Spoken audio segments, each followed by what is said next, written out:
าบนี่ที่อยากกินลาบเลยไปเห็นห้างในกาซีซีนในสิ้นสันงามๆพี่น้องมาสู้กินเนาะนี่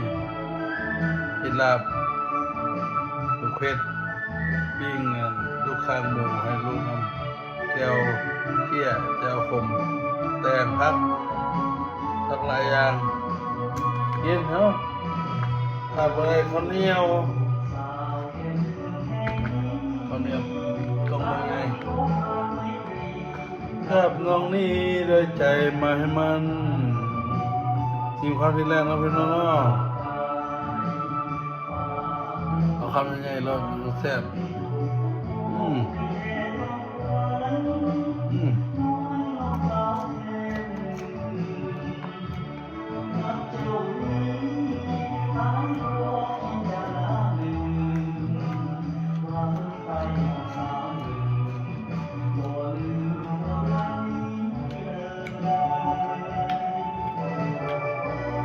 เพื่อ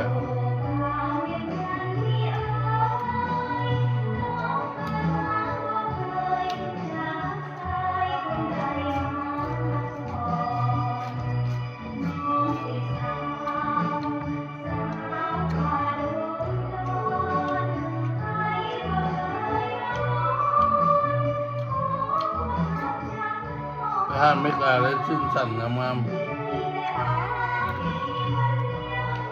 แรก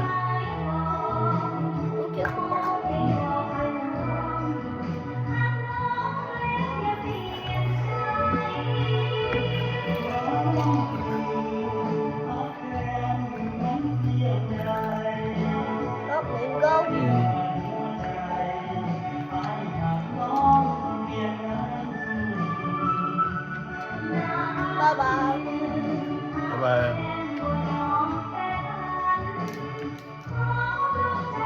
คนว่ามักปากมันจิ๋วแต่คนว่ามัก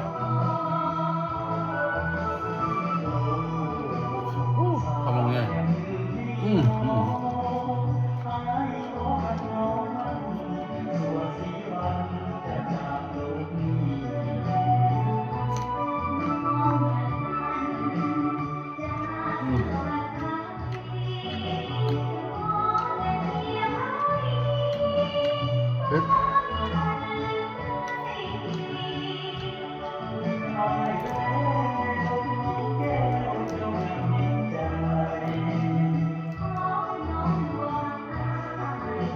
ผมถึงใจ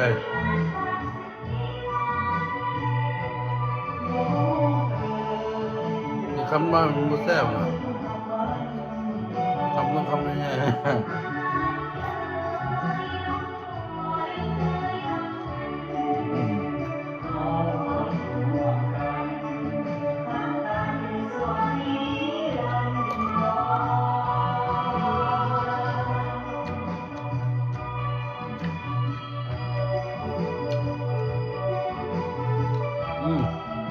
นี่ลูกข้างหมู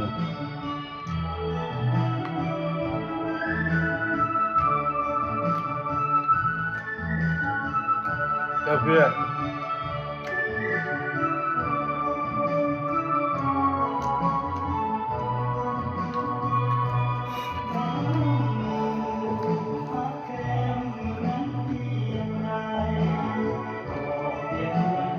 บัวโอ้เผ็ด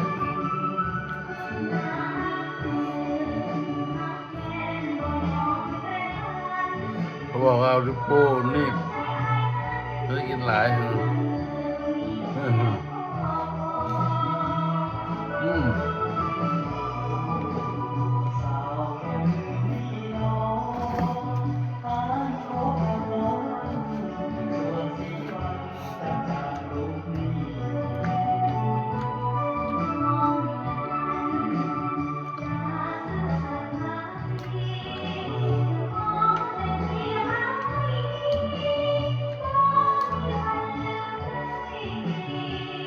ลาบมันพักละลายแต่มันแซ่บทั้งนี้บางคนมันมักมันกินคิวแต่สำหรับมัก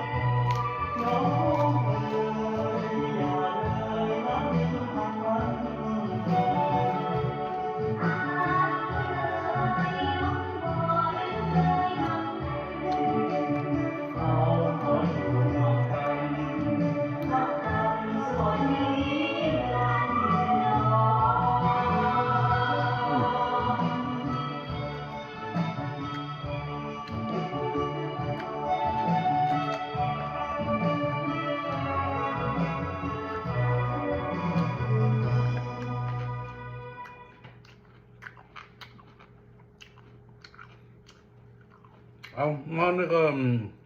จบคลิปเลยนี่ก่อนเนาะเดี๋ยวมาหน้าในทางแล้วกินแทบมา